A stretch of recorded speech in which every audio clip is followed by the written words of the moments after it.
José Cárdenas informa en Fórmula Noticias. Es el maestro Alfonso Zárate. Él es periodista, escribe todos los jueves precisamente en el periódico El Universal, muy leído Universal. Su columna Los usos del poder, es además presidente de GSI, es un grupo consultor interdisciplinario, una firma de estrategias de comunicación política. En un momento estaremos con él. De antemano te saludo, por supuesto. Bienvenido, Alfonso. En un momento vamos a hablar de las fortalezas y debilidades de Xóchitl Gálvez, hoy sin duda de moda. Pero antes, si me permites, Alfonso, es obvia la referencia de la ministra de la Suprema Corte en esta reunión del Congreso Mundial de Derecho celebrada en Nueva York, al referirse a las voces que quieren que el Poder Judicial y la del Poder Ejecutivo sean una misma. Es evidente la referencia. Sí, Pepe, y yo creo que digamos, este tema de legisladores denunciando a los ministros de la Suprema Corte por el hecho de no cumplir el mandato constitucional. Artículo 127. De ganar más que el presidente de la República. Ajá. Es un tema muy complejo, pero solamente dejaría estas notas. En primer lugar, la Constitución se refiere a la percepción del presidente de la República, y la percepción no es el sueldo. Entonces, a la hora en que tú mides el sueldo que recibe el presidente, lo que le transfieren mensualmente o quincenalmente... Desde Hacienda, ¿no? Esa es una cosa, pero en realidad la percepción es muchísimo más alta. Claro, las prestaciones, digamos, del cargo. Sí. ¿Qué te parece? La casa habitación. Exacto. Palacio Nacional. Choferes. Cocineros. Vehículos, claro. Cocineros. Guardia personal, escoltas, como sea. No sé si la ropa vaya incluida en el cargo. Sí, seguro, sí. Y médicos. Y por ejemplo... lo que tú y yo pagamos, pues. Claro. No lo paga el presidente, de la República de ningún país. Así es, de ningún país. Y el tema, por ejemplo, de la decisión del presidente de la República de irse a vivir a Palacio Nacional. Yo recuerdo haber conversado con él cuando era presidente electo y aún no se movía a Palacio Nacional. Y le dije... ¿por qué no vivir en Los Pinos? Usted es un admirador del general Cárdenas, como yo, y fue el general Cárdenas el que decidió que el titular del Ejecutivo en México no podía vivir en el boato del castillo de Chapultepec. Y entonces compró la hacienda de La Hormiga y la convirtió en la residencia presidencial, una residencia digna, una residencia republicana y una residencia funcional para el Ejecutivo. Entonces a mí me pareció un absurdo el convertir Los Pinos en un museo. Más absurdo, Pepe, porque si en alguna zona del país y desde luego de la capital hay museos, es en esa. Es decir, en la zona de Chapultepec está el Museo Nacional de Historia, está el de Tamayo, todos los museos, y entonces lo convierte en museo y se va a Palacio Nacional. Así que, digamos, esta decisión es terriblemente costosa, terriblemente onerosa, y está por otro lado el mandato Pero también... él trata de dar la imagen de lo contrario. Exacto, y es una contradicción flagrante. O sea, hablas de una austeridad republicana o inclusive de una pobreza franciscana, pero se va a vivir al boato de Palacio Nacional. Así que, digamos, el tema de las percepciones es complicado, y es complicado también porque la Constitución establece que no se puede reducir el sueldo de los ministros. Entonces, tienes ahí un... Porque es un poder distinto de acuerdo con la Constitución General de la República. Ejecutivo, legislativo y judicial. Exacto. Que tiene su propia normatividad en ese término. Así es. Entonces, digamos, lo que tenemos es... una parte de una ofensiva que se ha puesto en marcha a lo largo de 5 años y que tiene el propósito de derruir las instituciones democráticas para consolidar un solo poder, el país de un solo hombre. Alfonso, te hemos invitado hoy para comentar sobre la política de más moda, si me permites decirlo de esta manera impropia. Hablo de Xóchitl Gálvez. ¿Cuáles son sus fortalezas? ¿Cuáles son sus debilidades? ¿Cuál es tu previsión respecto a su participación en la vida política de esta manera incidental y explosiva? Bueno, a mí me gustaría empezar por las debilidades. Yo creo que algunas de las debilidades más ostensibles son, en primer lugar, su escasa presencia como figura nacional. Entonces no se trata de una política que hubiera tenido un escaparate que le hubiera permitido el estar presente en la imagen pública. Hoy lo que los estudios de opinión nos dicen es que todavía el porcentaje de mexicanos que no la conocen o que no han oído hablar es de mayor. ella sigue siendo bajo. Entonces, digamos, ese es un primer problema. El segundo es su limitada experiencia de gobierno. Sobre todo si lo comparamos con los años digamos, gloriosos del PRI. En el caso de los priistas, recuerdo una entrevista con don Antonio Ortiz Mena, en donde decía: en mis tiempos la política se iniciaba en el municipio.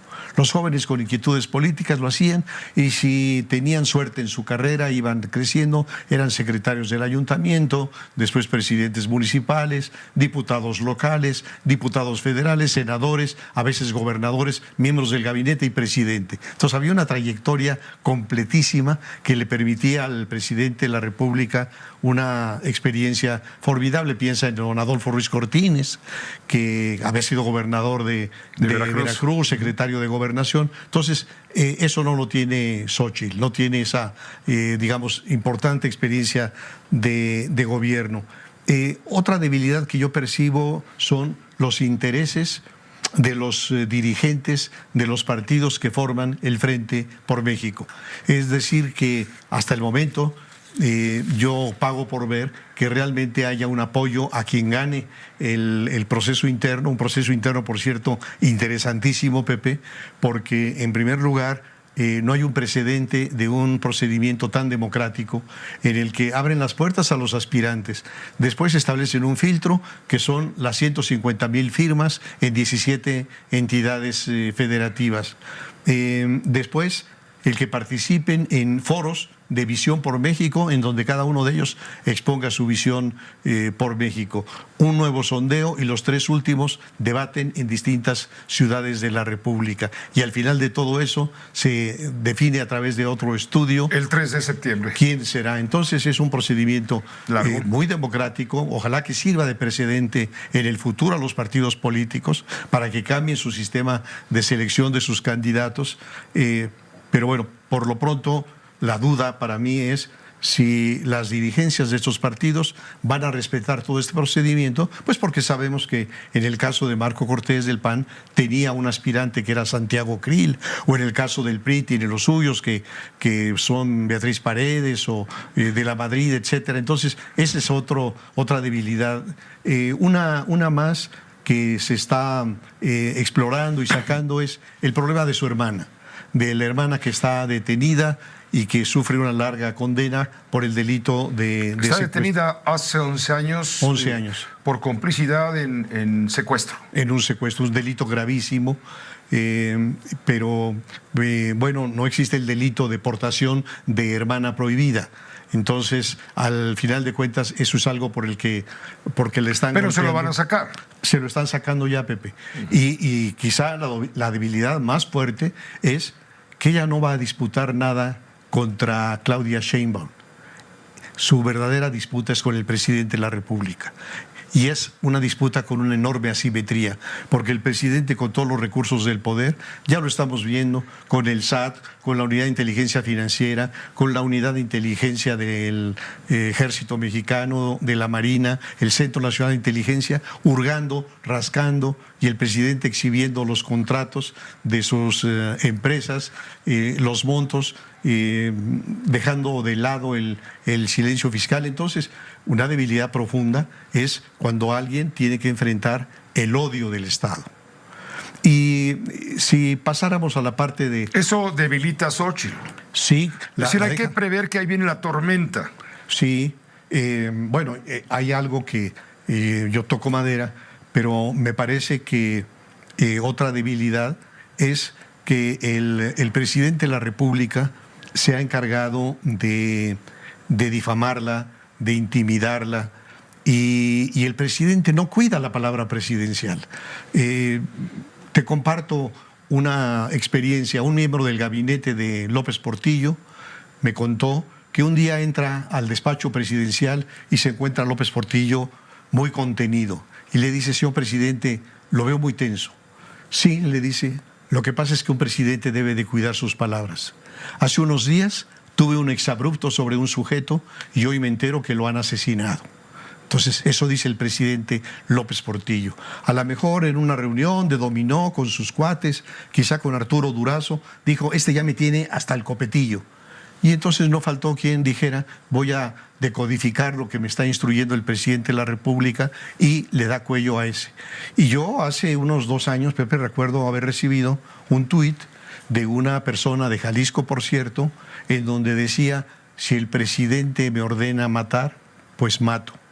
Entonces, yo creo que ese es otro aspecto de fragilidad, de debilidad de Xóchitl, y a mí me parecería brutal que de repente un conductor de vehículo descuidado atropellara a la ciclista. Entonces, yo creo que eso obliga hoy a Xóchitl ya se a bajó de la cuidarse. bici. ¿Perdón? Ella ya se bajó de la bici, Sí. por lo menos en la Ciudad de México. Tiene que cuidarse y hay que cuidarla porque, digamos, en la larga historia de la política mexicana existen, no uno, muchos casos en donde se ha recurrido a lo peor para eliminar a un adversario que tiene las fortalezas de Xóchitl.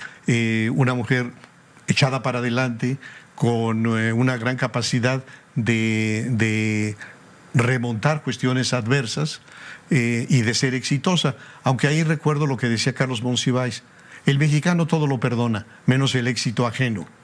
Entonces, una debilidad de Xóchitl es el haber mostrado este éxito en un país en donde el presidente dice que solo se puede ser feliz en la pobreza, y en donde el presidente censura a quienes aspiran a vivir mejor y los califica de aspiracionistas. Pero yo creo que en el balance de debilidades y de fortalezas tenemos a una política sorprendente que muy probablemente se convierta en la figura que cohesione a todas las oposiciones, y ya te la podrás imaginar en una competencia, en un debate con cualquiera de los aspirantes de Morena, incluyendo Claudia, desde luego.